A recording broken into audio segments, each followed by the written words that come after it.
My name is Dr. Goji Mohammed. I'm the Executive Secretary of Yobe State Emergency Management Agency.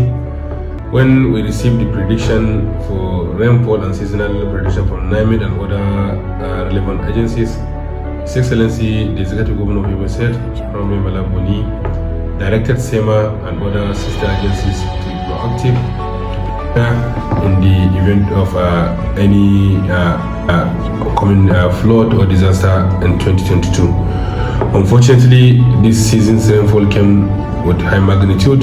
Just like the prediction, we recorded a lot of cases of flooding across different communities in the 17 LGS. So we were able to reposition our staffs across high-risk locations. We were able to call the attention of LGA leaders, security agencies, to be informed in the event of flooding in those high-risk locations.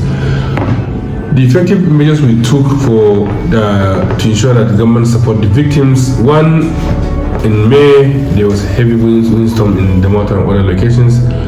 A lot of victims were referred to the hospital. Government put all the bills. Those that were referred to tertiary hospital as well were attended to free and discharged.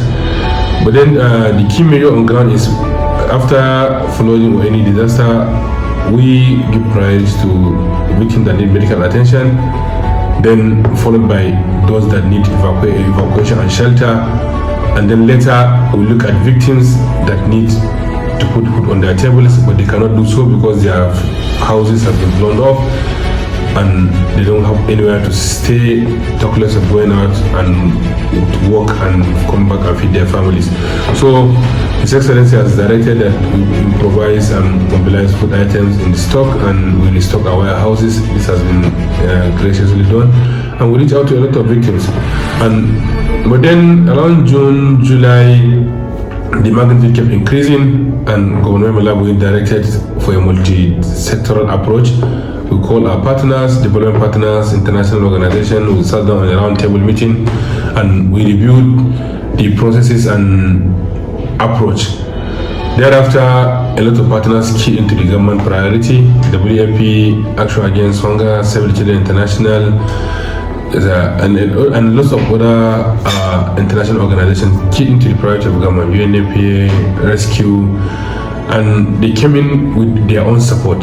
Of course, the government cannot do it alone, looking at the magnitude. Some through cash-based transfer, some food basket, some wash kits, some building materials. And this has gone a long way in supporting the government and in closing some of these gaps. But then the magnitude is higher. Like I said, worst cases are in Gulani, Mutai, and now in Jakusko.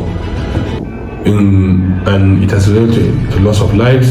Of recent is the boat mishap in Jumbam, where it has disconnected the main highway. People were rushing to go to the market, and unfortunately the boat capsized and lost a lot of lives. And thereafter, His Excellency immediately went on assessment. Despite the challenges in accessibility of road, His Excellency mobilized a helicopter and he went around all the high-risk locations. He was in Jumbam, Girgir, and other places. He saw for himself, and he directed SEMA and other agencies to ensure that victims are provided with food basket, so much so that they will not disturb that used to be crowded in the boat going to market and other things.